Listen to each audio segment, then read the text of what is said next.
People often say that there is no evidence for something. It is a common talking point, and it has been for decades.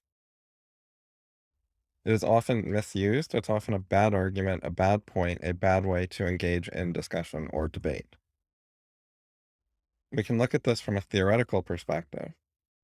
Critical fallibilism and critical rationalism don't approach debate by saying that has no evidence, which means essentially that has low or no justification.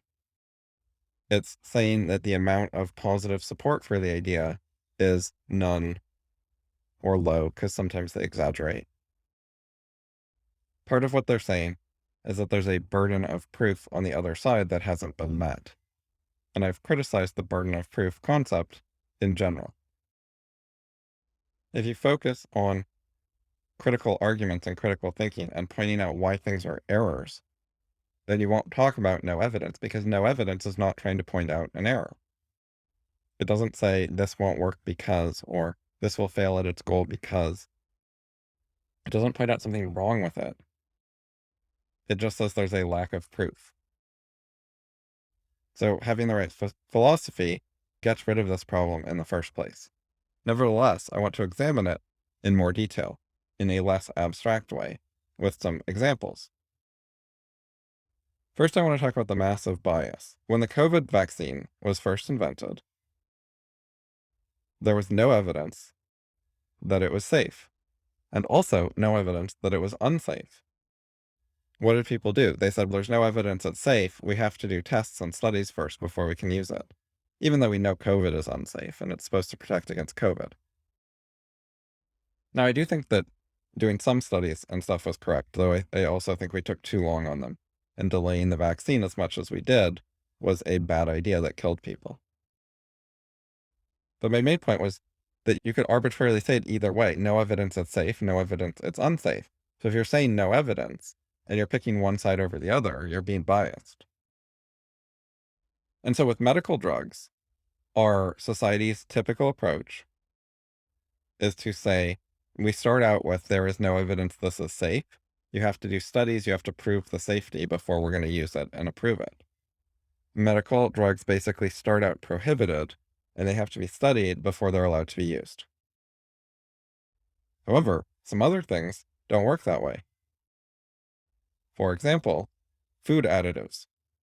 With food additives, we just say there's no evidence this food additive is unsafe and start using it until some evidence comes along to show it's unsafe. We don't say, oh, there's no evidence it's safe and make people prove it's safe. We just start eating it. And then eventually someone finds some problem with it, and then we switch it with some other additive that we haven't studied and say, there's no evidence that this one is unsafe. We only have evidence that one is unsafe. So it's always a moving target as they keep finding replacement food additives to get rid of the unsafe ones with unknown ones that often turn out to also be unsafe. Some food additives are really understudied, and the idea that there's no evidence they're unsafe is actually misleading. There's often some kind of explanation or reasoning about why it might be unsafe, which people call no evidence, by which they mean there isn't a specific type of scientific study published in a peer-reviewed journal that directly says this specific food is unsafe in this specific way, and we studied that exact issue and gathered a bunch of data about it. But you can often find some similar issue and draw a comparison. And they'll call that no evidence, even though there's tons of relevant evidence. So I've got a great example for that. It's not from food, though. It's about mold. There is a debate about how dangerous mold is. And if you have black mold in your home, is that a problem? Is that going to harm your health or not? And I found a guy who says it's a big problem and tries to raise the alarm and wrote some articles and did some research and did some advocacy. And the guy is maybe a crank. He lost his medical license because he was doing experiments on experimental research on people that was not properly documented and controlled and did not follow proper procedures and stuff. And it sounded quite bad. So this guy has problems. But on the other hand, I read some of the people who disagree with him about mold specifically. The research was something else, or maybe it was related, but it wasn't specifically, is mold dangerous? Anyways, so I read some experts who disagree with him, and they say there is no evidence that the mold is dangerous, so don't worry. And I'm like, first of all, even if that was true, that doesn't mean it's safe. And second of all, there's tons of evidence that mold is dangerous. People have been harmed by mold. We know that. Some types of mold absolutely hurt people. Mold can kill you. Mold can make you sick. That's not even a debate. So how can you say that there's no evidence that having a bunch of black mold in your home is dangerous? What you mean by evidence is specific types of scientific studies. We don't have specific studies on specific issues that show that that specific thing is dangerous. I assume that's what they mean. I haven't actually searched for those studies, but it's fully plausible to me that we don't have those because they're really hard to do. They'd be expensive, they'd take a lot of work, and usually when you do a study, you have to narrow it down a bit. And then they'll be able to say, there's no evidence of this thing, they only studied that other slightly different thing.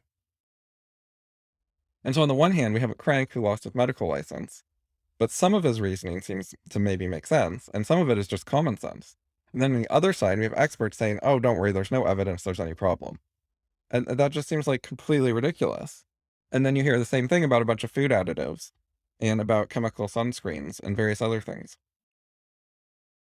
Okay, and then it gets a lot worse though. This is why I wanted to give the mold example. So I was reading what the expert actually said, and he didn't just say there's no evidence that the mold is dangerous. He said that we do have some evidence that mold is dangerous for workers. If you're at work in a bad working environment, mold can be dangerous to you. He just said it's not dangerous in your house. Don't worry about household mold. And the reason that he said that mold is dangerous at work is mold can only hurt you if you get a lot of exposure to it.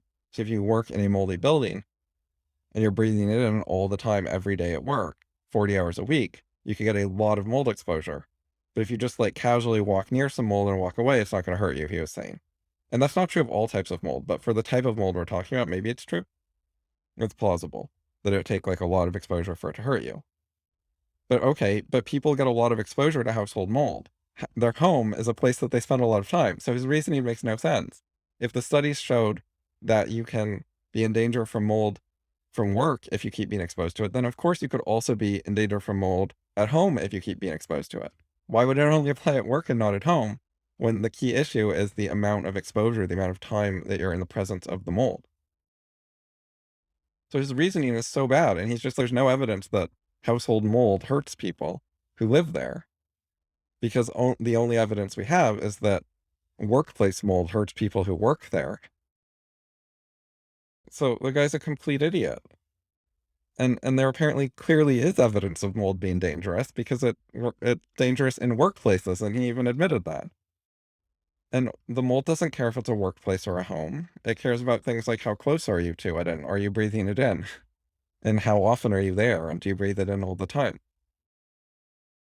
And it's even worse than that, though, because I looked into, briefly, some of the studies about the workplace mold being a problem. I think I clicked his own link, and so they listed, like, various workplace conditions to watch out for, and several of them were, if you work in people's homes, watch out for mold there. You could if you go into someone's home to repair their toilet and they have a moldy shower curtain, then you could get mold poisoning.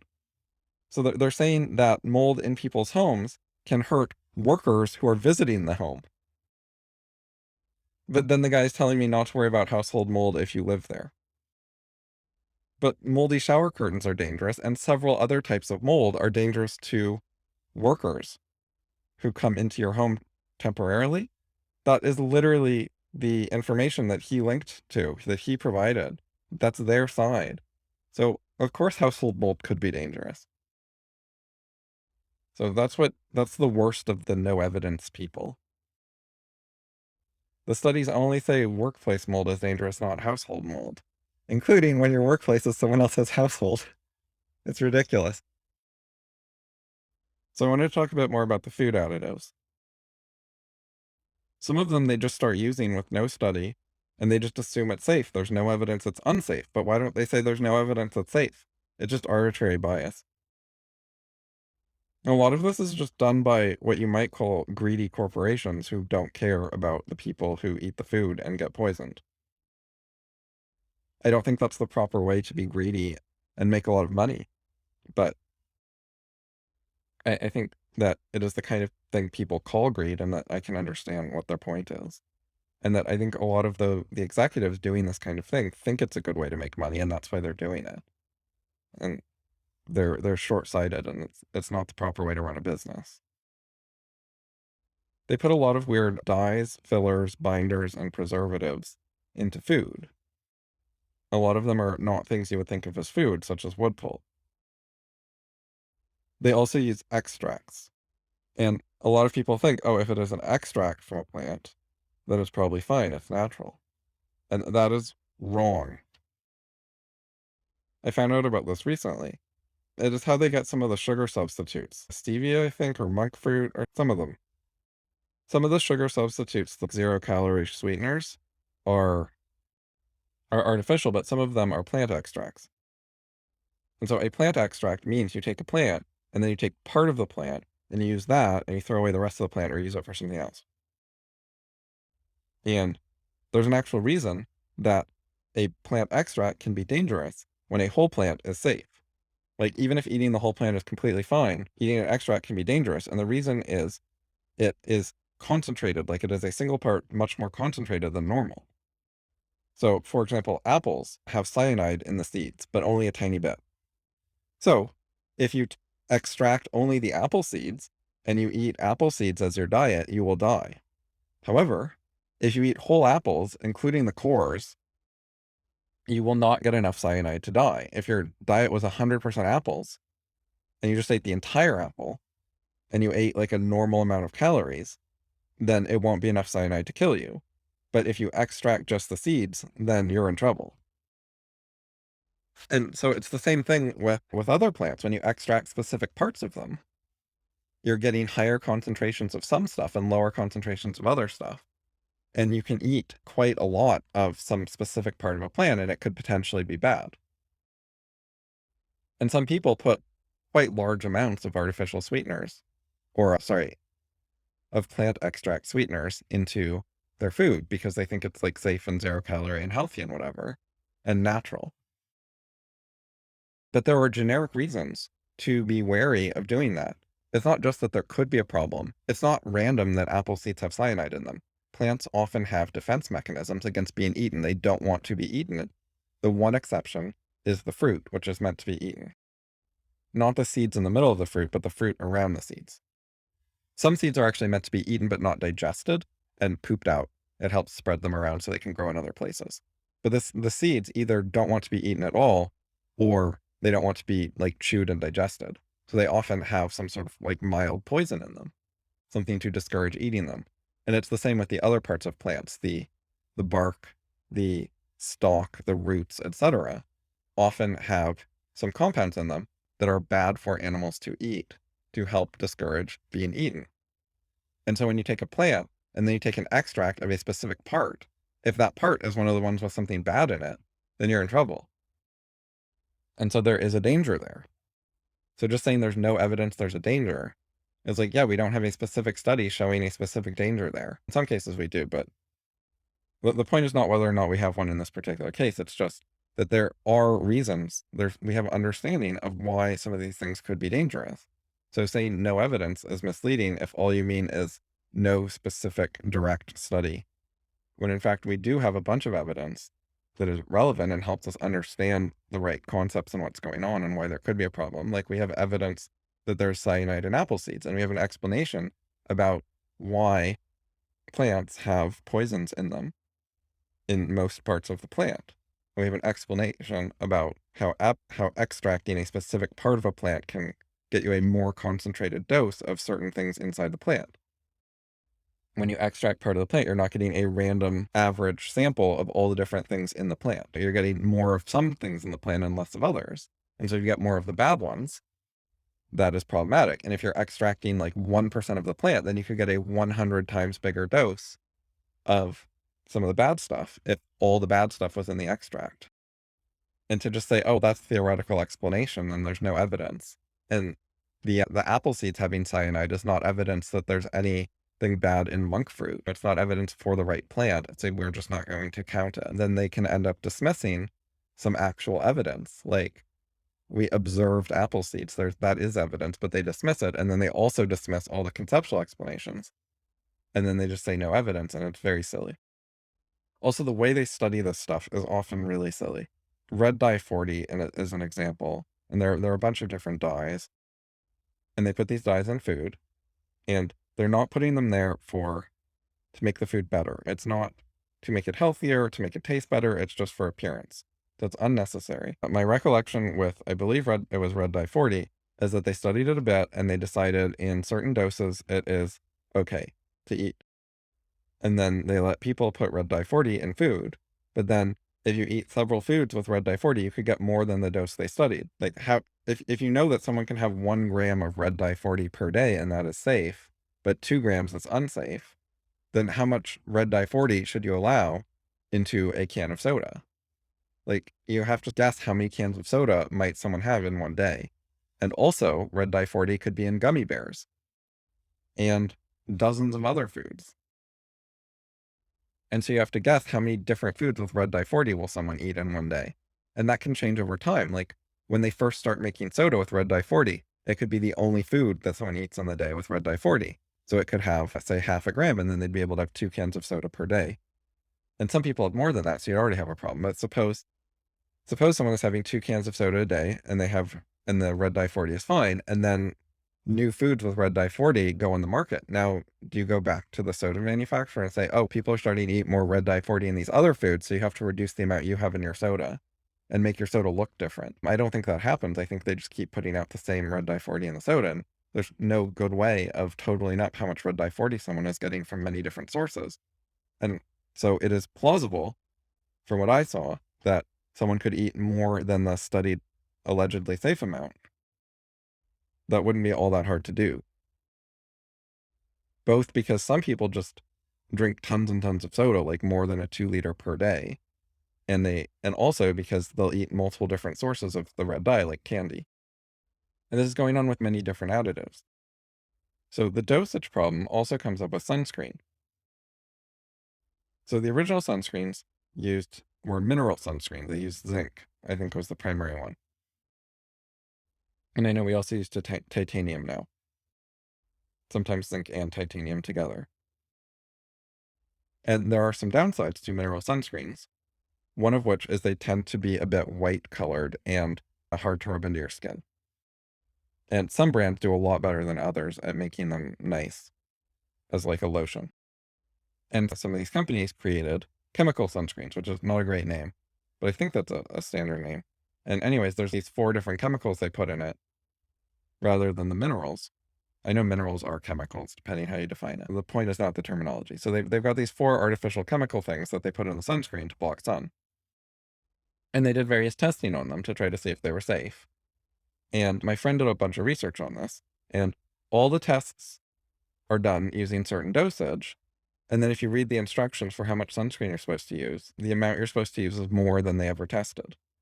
So if anyone actually follows the instructions on the bottles of sunscreen, they'll be getting a larger dose than what was tested. And yet we're told, oh, the evidence shows it's safe. There's no evidence there's a danger here, but there is evidence there's a danger because we know that some of the compounds that they're putting in the sunscreen are absorbed into the body, into the blood and stuff, and that they can affect things like hormones. And then we also know, and there's evidence of this, that babies have less blood than adults, that babies are smaller and they have less mass. And so when you put sunscreen on a baby, the same amount of sunscreen on an adult would be diluted over their whole body. It would have a smaller effect on them. You put it on a baby, you can end up with a higher concentration. It can affect them more. So the studies about what was safe for an adult can be problematic with a baby.